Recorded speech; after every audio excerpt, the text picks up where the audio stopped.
Welcome back to LBD Library. Today we're diving deep into something we've been hearing a lot about lately. It's this idea of parenting through entrepreneurship. You've sent in a bunch of interesting sources on this, and I'm really excited to kind of dig into those with you, see what we can learn and maybe find some useful takeaways for our listeners. Yeah, it's a really buzzy topic for sure, and deservedly so. I think parents are starting to realize that entrepreneurship, well, it's not just about, starting companies and making money. It's really about teaching kids some pretty important life skills, skills that maybe traditional education isn't always hitting. Okay, so let's break that down a little bit. It seems like all the stuff you sent over, it kind of points to this idea that, while school's super important, obviously, there's this growing gap between what kids are learning in the classroom Hmm. and what they're going to actually need to be successful out in the real world. Yeah, and what I find really interesting is that parents are starting to see entrepreneurship as a way to bridge that gap. It's almost like a hands-on, learn by doing kind of approach to building things like financial literacy, problem solving, resilience, all that stuff that doesn't always come through in a textbook. Yeah, it seems like it's not just about, filling in the gaps in education. It's also about creating these more engaging learning experiences, Hmm. especially in a world that's so dominated by screens and, passive entertainment. Oh, absolutely. I mean, we've got to find ways to make learning active again, to make it exciting. And that's where this whole idea of home-based entrepreneurship comes in. It's about turning abstract concepts Hmm. into actual tangible experiences. Like imagine, instead of learning about profit margins from a textbook, a kid's actually pricing out, their homemade cookies for a bake sale. I mean, that's where the magic happens. Right. So it feels like we're moving beyond just the classic lemonade stand here, which, Yeah. you know, don't get me wrong, lemonade stands are great. But it seems like there's so much more to this. Totally. Lemonade stands, they're a great starting point. But they don't always capture the full potential of this whole approach. I think the real magic happens when parents tap into their child's unique passions and interests to find a business idea that really resonates with them. Yeah, I'm really curious about that process. So how do you guide parents towards finding that perfect fit for their kid? Well, it starts with observation and conversation. What are your kids already drawn to? What gets them excited? Are they obsessed with video games? Maybe there's an opportunity there to start a YouTube channel where they review games or even offer tech support. Are they super artistic? Maybe they could design and sell custom t-shirts online or, other crafts. I love that. It's about meeting kids where they are and, channeling their existing passions into something productive and meaningful. Exactly. It turns learning into an adventure. And that's when kids really start to engage. But it's not just about finding the right idea. It's about involving kids in every single step of the process, from brainstorming and planning Yeah. to, actually executing the idea and even dealing with the hiccups that inevitably come up along the way. Okay, so let's dig into that a little bit. What are some concrete examples of how parents can involve their kids in, those different stages of building a business? Well, one thing you could do is create a simple business plan together. It doesn't have to be anything super complicated, but it can help kids visualize their goals and the steps they need to take to get there. You can even make it visual with drawings or diagrams, especially for younger kids. I love that. It's about breaking down these potentially overwhelming concepts into bite-sized pieces that kids can actually grasp. Exactly. And don't be afraid to get creative with the planning process. You could have a family brainstorming session where everyone throws out ideas. Or you could even use online tools or apps to help visualize different aspects of the business. So it's about making it fun and collaborative, right? Absolutely. And once you have a plan in place, it's time to start putting it into action. And that's where the real learning begins. One of the big things that kept coming up in the research you sent over was this idea of financial literacy. So how do you bring that to life in a way that kids can really understand? I think a great way to do that is to give kids a budget for their business, even if it's a small one. Let them track their expenses, calculate their profits, and make decisions about how to reinvest their earnings. It's a really powerful way to teach them about the value of money and, the importance of making informed financial decisions. Yeah, it goes beyond just theoretical knowledge, right? They're actually getting real-world experience with managing money. Exactly. And don't underestimate the power of visualization. Using charts, graphs, even simple spreadsheets can help kids actually see the impact of their decisions, which makes the learning process a lot more concrete and engaging. This is all making so much sense, but I'm guessing there are going to be setbacks along the way, challenges that come up. So how do you guide parents towards helping their kids navigate those moments? That's a great question. And it's where this concept of resilience comes in. It's about helping kids understand that setbacks were just a natural part of the journey, any entrepreneurial journey. So it's about reframing failure as a learning opportunity. Exactly. Encourage them to analyze what went wrong, brainstorm solutions, and try again. It's about developing that growth mindset. Now, you mentioned earlier that this approach, it's not just about teaching hard skills, right? It also fosters things like communication and teamwork. So how does that play out in the context of, home-based business? Well, think about all the interactions that are involved. In running even just a small business, kids might need to negotiate with suppliers or pitch their products to potential customers, Yeah. maybe even collaborate with siblings or friends on different aspects of the business. These are all opportunities to build essential interpersonal skills that are going to serve them well no matter what they end up doing. So it's like giving them a safe space to practice those skills? Exactly. And it's not just about talking. It's about learning to listen, to compromise, and to understand different perspectives. I'm really starting to see the potential here. It goes way beyond just teaching business skills. It's really about developing well-rounded individuals who are adaptable, resourceful, ready to embrace whatever challenges and opportunities life throws their way. I couldn't have said it better myself. And to really bring this all to life, the research you sent over included this amazing case study about a mother named Sarah and her son Max. Ooh, I love a good story. Tell me more about Sarah and Max. Well, Max was super into technology, always tinkering with gadgets and electronics. And Sarah, instead of just telling him to put down the screwdriver, she saw an opportunity.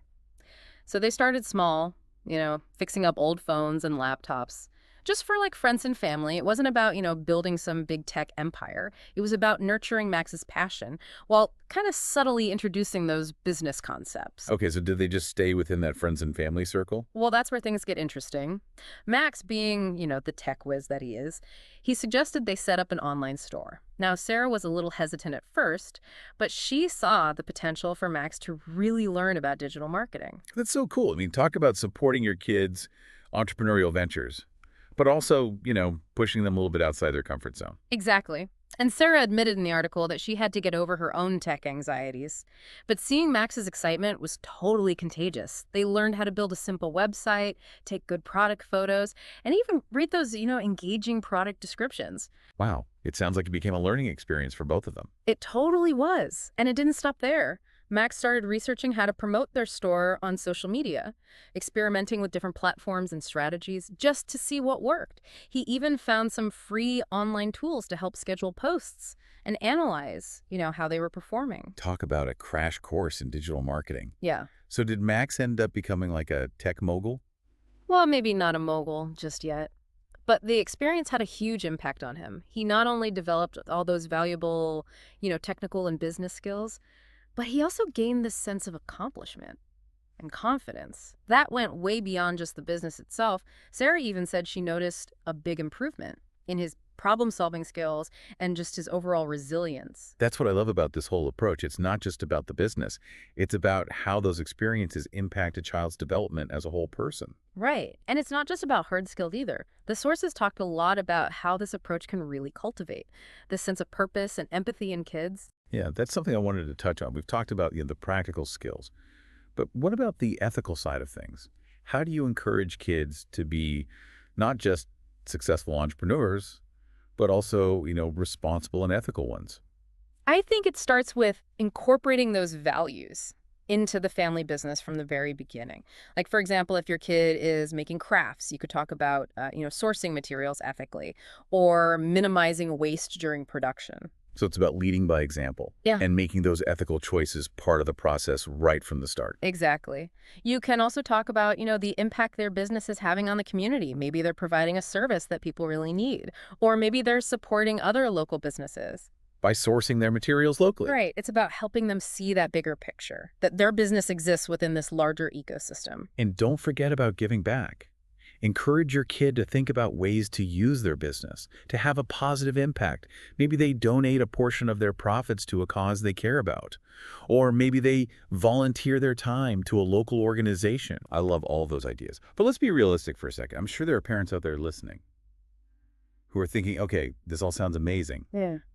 But how do I actually find the time and energy for this? Yeah, that's a valid concern. I mean, parenting is already demanding, and adding, a business venture on top of that can feel really overwhelming. I think the key is to start small and find ways to kind of integrate it into your existing routines. So it's not about adding another item to your already packed to-do list. Right. It's about finding those little moments where you can incorporate these entrepreneurial lessons into everyday life. Like maybe you involve your kids in planning a family vacation and treat it like a mini business project.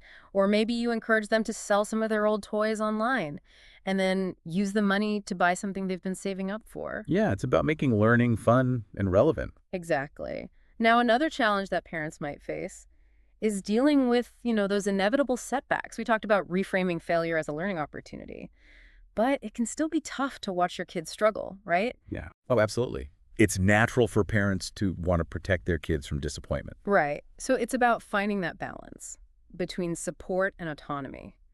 Be there to offer guidance and encouragement, of course, but resist that urge to swoop in and solve every problem for them. Let them make mistakes. Let them experience those natural consequences and learn from those experiences. So it's about letting them take ownership. Exactly. And sometimes the most valuable lessons come from those bumps in the road. And before we move on, I want to circle back to something we talked about earlier. We were talking about, finding that perfect business idea that aligns with your child's passions. But what happens if that passion changes? Or the business just isn't as successful as they hoped it would be? That's a great question. And I think it's important to remember that this is a journey, not a destination. It's okay to pivot, change direction, even close up shop if it's not working anymore. The real value is in the skills and experiences they gain along the way, not necessarily in how long the business lasts. Right, it's about focusing on the process, the learning the growth, not just the end result. Exactly. And those experiences, whether they lead to, what we traditionally think of as success, or even what we might call failure, they're going to shape their future in ways we can't even imagine. This has been such an insightful conversation. I'm already feeling inspired to start brainstorming some business ideas with my own kids. But before we wrap up, I'm curious how you keep the momentum going. Once you've started down this path, how do you make sure it stays engaging and interesting for kids over time? One thing that's really important is to encourage them to keep learning, help them dive deeper into areas that fascinate them within their business. Maybe they get really into marketing, or maybe they want to explore new technologies that could help them improve their operations. So it's about feeding their curiosity, giving them the tool to become independent learners. Exactly. And it doesn't always have to be, books and online courses. You can also introduce them to real world experiences, take them to industry events, workshops, even just visit local businesses that are doing things they're interested in. I love that. It's about showing them that learning can happen anywhere. Exactly. And don't underestimate the power of mentorship. Connecting them with experienced entrepreneurs who can offer guidance and share their insights. Yeah, a mentor can provide that extra layer of support and inspiration. And we've talked a lot about the benefits for kids. But I think it's important to acknowledge that this approach can be really rewarding for parents too. Oh, absolutely. It's a chance to reconnect with your own sense of curiosity and creativity. You get to learn alongside your child, rediscover that joy of exploration. It's like stepping outside of your comfort zone as a family.